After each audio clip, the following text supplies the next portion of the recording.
Hi friends, எல்லோரும் எப்படி இருக்கீங்க? நல்லா இருக்கீங்களா? இப்போ நாங்கள் திருவிழா முடிஞ்சு ஊருக்கு போகிறோம். இன்றைக்கி பார்த்தீங்கன்னா நைட்டு வந்து 11:20 ஆகுது. 11:30 ஆக 10 மினிட்ஸ் தான். எங்கள் பசங்களை அங்கே பாருங்க எப்படி விளாண்டுக்கிட்டு இருக்காங்க. நாங்கள் பாருங்க எங்கள் பசங்களை அப்படி விளாண்டுட்டு இருக்காங்க ஃப்ரெண்ட்ஸ். கேட்கவே மாட்டேங்குதுங்க. நாளைக்கு நம்ம ஊருக்கு போகிறோம், நீங்கள் எங்கள் வீட்டுக்கு கொண்டு போனீங்கன்னா உங்கள் ஸ்கூல் 10 டேஸில் ஆரம்பிச்சிடுவாங்க. ஜூன் 4th எங்களுக்கு ஸ்கூல் ஸ்டார்ட் ஆயிரும். ஜூன் 1 ஸ்கூல் ஸ்டார்ட் ஆயிரும். அதனால் பாப்பாவுக்கு வந்து ஜூன் 4 ஸ்கூல் ஸ்டார்ட் ஆகுதுன்னு நினைக்கிறேன். ஸ்கூல் 4th 3rd கல்வி அமைச்சர் சொல்லியிருக்காங்க. 1st standard to 3rd standard வரையா. பாப்பா யூகேஜிக்கும் ஃபஸ்ட்டு போகிறாள்ல, அதனால் அவளுக்கு வந்து ஜூன் 3rd 4th அவளுக்கு ஸ்டார்ட் ஆகுது. பையனுக்கு வந்து 4th to 5th அவனுக்கு வந்து ஜூன் 1 ஸ்டார்ட் ஆயிடும்.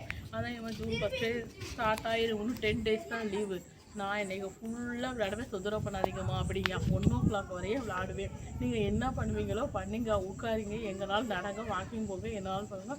1 o'clock தான் நாங்கள் வருவோம். ஏன்னா நாளைக்கு இங்கே வந்து திருவிழா முடிஞ்சு ஊருக்கு போகிறோம். அதனால்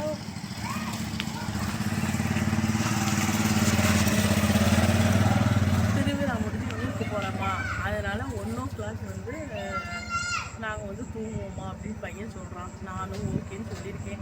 விளாண்டுட்டு இருக்காங்க. இந்த வேலையெல்லாம் முடிஞ்சு ஒரு இப்போ தான் வந்துருக்கீங்க. பைக்கில் தாத்தா வந்துருக்கீங்க. சரி ஃப்ரெண்ட்ஸ், நாங்கள் இன்னும் ஊருக்கு போயிடுவோம். நாளைக்கு வந்து எங்கள் ஆச்சி ஊர்லேருந்து எங்கள் அம்மா வீட்டுக்கு போயிடுவோம். பிறகு நெக்ஸ்ட்டு வீக் தான் கிளம்பணுமா இல்லை 24th கிளம்பணுமான்னு தெரியல. திருச்சியில் இருப்போம். அதனால் 24th திருச்சிக்கு போயிடுவோம். விளாண்டுட்டு இருக்குதுங்க. பிள்ளைங்களை போட்டு அடைக்கணும். வில்லேஜ்னால 8:30க்கு இங்கே எல்லாருமே தூங்கிடுவாங்க. அங்கே பாருங்கள், எல்லார் வீடும் க்ளோஸ் ஆகிருக்கும். 8:30க்கு எல்லாருமே தூங்கிடுவாங்க. பசங்கன்னா சவுண்ட் விட்டுட்ருக்கேங்க. அது வேறு பயமாக இருக்குது. யாராவது ஏதாவது சொல்லியிருக்காங்கன்னா வாங்கலாம் தூங்க வாங்குறாங்க. ஒருத்தரும் கேட்க மாட்டேங்க. எங்கள் அக்கா பையங்க, எங்கள் சித்தி பசங்க எல்லாம் சேர்ந்து தெருவோட கத்தி விளையாண்டுக்கிட்டு இருக்கிறதுக்கு 11:30 ஆயிடுச்சு. வாங்கலான்னு சொல்லிக்கிட்டு இருக்கா, வரவே மாட்டேங்க. நானும் கொஞ்ச நேரம் சேர்ந்து விளையாண்டேன். ஜெஸ் விளையாண்டோம், பிறகு 2 hour டயர் விளையாண்டோம். பிறகு கண்ணாமூச்சி கொஞ்ச நேரம் விளையாடுறோன்னு சொல்லிச்சுங்க. கண்ணாமூச்சி ஓடி பிடிச்சி விளையாண்டுச்சுங்க. பிறகு பிள்ளைங்கள்லாம் அந்த ஸ்கூல் க்ரௌண்ட் பின்னாடி இருக்குது, அங்கே போட்டு போய் கிரிக்கெட் விளையாண்டுச்சுங்க. மத்தியானம் ஃபுல்லாக காலையிலேருந்து சாப்பிட்டு முடிச்சு விளையாடுறான். மத்தியானம் வந்து சாப்பிட்றான், விளையாட போயிருதுங்க. இன்னும் எனக்கு விளையாட டைம் கொடுங்க. நாளைக்கு நம்ம ஊருக்கு போகிறோம்ல, நாங்கள் 1 o'clock தான் நாங்கள் தூங்குவோம் அப்படின்னு சொல்லிட்டு. ஏன்னா இது மாதிரி ஃப்ரீ கிடைக்காது மக்களே. நல்ல தெருவோடு ஃப்ரீயாக இருக்குது. அவங்க மட்டும் விளாட்றாங்க, எல்லாரும் தூங்கிடுறாங்க. யாரும் எந்த தொந்தரவும் சொல்ல மாட்டேங்க. இது டிஸ்டர்பாக இருக்குது, அப்படி இருக்குது, இப்படி இருக்குன்னு யாரும் சொல்ல மாட்டேங்க. அதனால் ஃப்ரீயாக இருக்காங்க.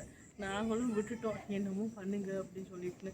நம்ம வேலை சமைச்சு நல்லா போடுறது, அவங்க லீவ் நாளைக்கு நல்லா என்ஜாய் பண்ணுறது. அதனால தான் ஊருக்கு வந்தது. இன்னும் என்ன படித்தவங்கிறது பிள்ளைங்க மறந்துடுச்சிங்க. இன்னும் ஜூன் 1க்கு அப்புறம் தான் இருக்குது எங்களுக்கு வேலை. படிக்க வைக்கிறது முதல்லேருந்து நம்ம படிப்பை வந்து கொண்டு வரணும், எல்லாம் ஞாபகப்படுத்தணும். பிள்ளைங்க மறுபடியும் அந்த மைண்ட் செட்டுக்கு வரணும். என்னன்னு தெரியல, பார்ப்போம். ஓகே, பாய், குட் நைட், பாய்.